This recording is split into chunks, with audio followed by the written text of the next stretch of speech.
coming in, we had a lot of talent, a lot of depth, and a lot of versatility. And whenever that's kind of your jumping off point, it puts you in a good position.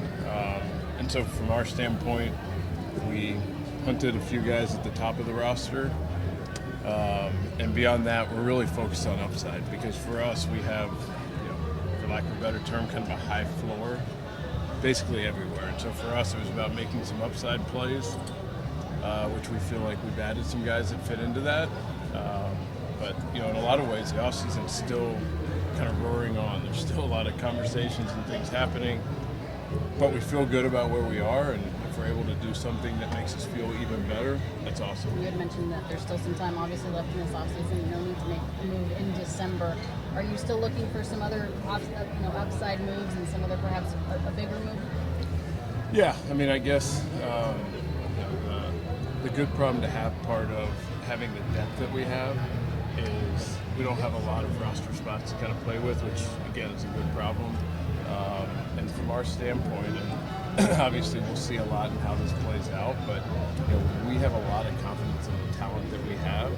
And so when you have that kind of high baseline all around the field, when you look at it, it just means there's fewer levers to pull to kind of add meaningfully.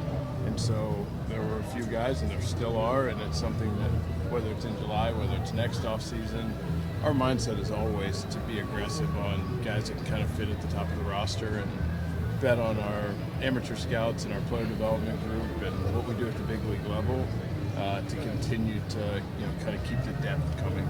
Speaking of the depth, in recent years, the starting staff, there's been more arms than spots. Are you okay with the current depth of your starting rotation? Yeah, I actually feel really good about the depth of our starters. We're going to have some guys that don't break with us as one of five that absolutely could make a case to be.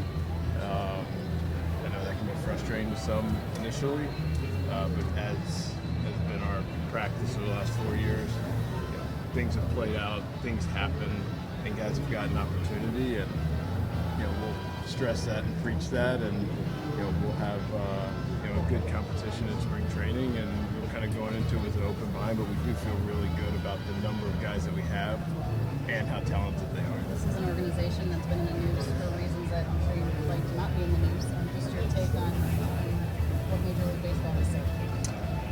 Yeah, obviously, like everyone here, I've read the report for the last 3+ years. Have heard the rumors and accusations, and to see it at least in a little bit more detail than some of the things we had heard was hopeful to see, but obviously just added to the frustration, the disappointment. It's a difficult thing to accurately articulate, and part of it is there's nothing we can do about it. And so whenever I find myself kind of thinking back to that and the number of disappointed people, our fans, the players, the staff,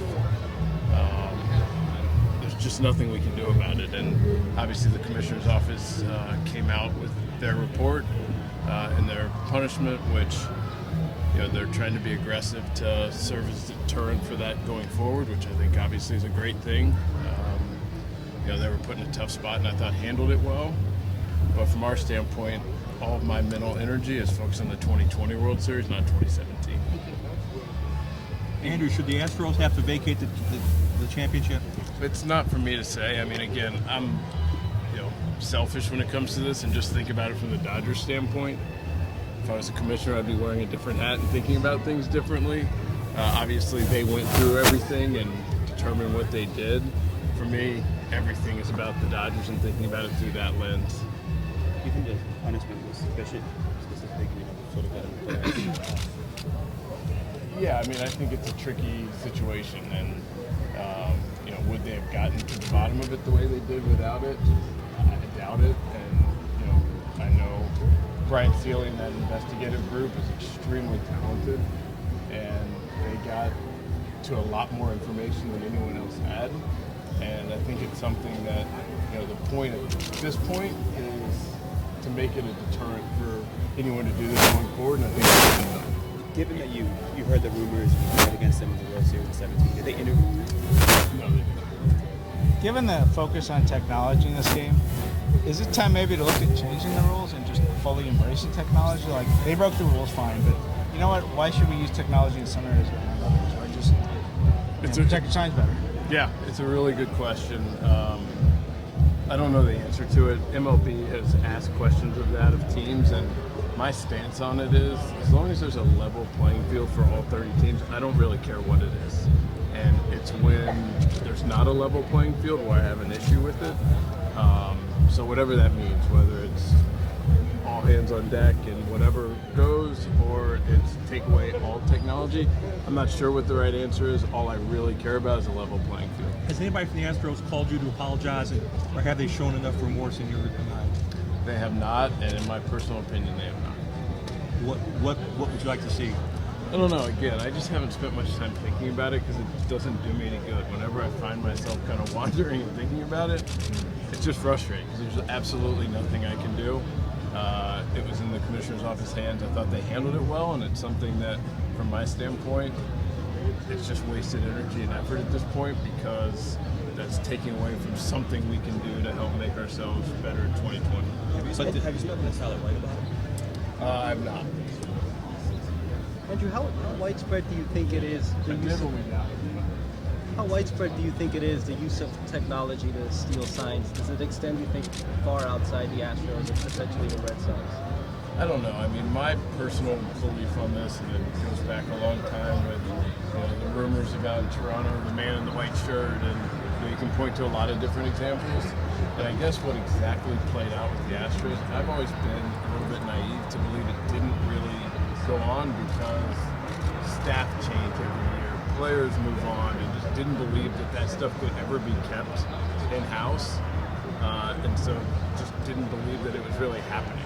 And obviously this did get out for exactly that reason, but probably took a little longer than I would have guessed.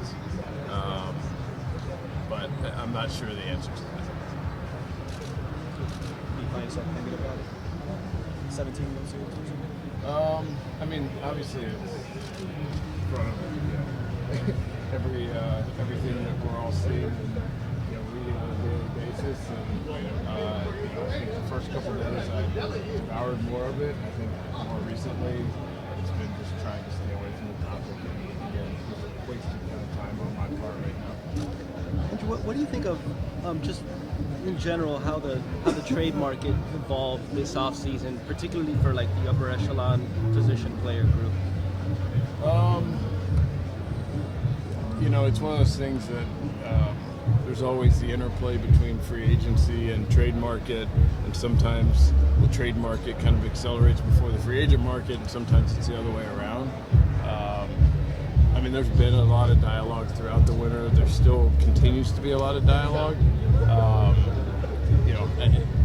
I think it's a better thing. It's an easier thing to answer once, things are kind of settled and in place for the season, which right now, and I guess in recent years, it's felt like the off season has, drifted much deeper into January, February, and even March. That it's a hard thing to answer in late January. Do you expect more activity on that front before spring training? I can definitely see it, for sure.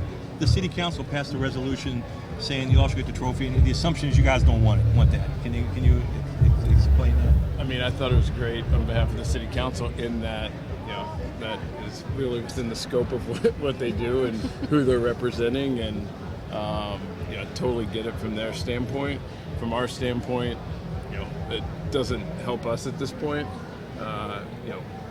We're focused way more on the 2020 trophy than we are on the 2017 trophy.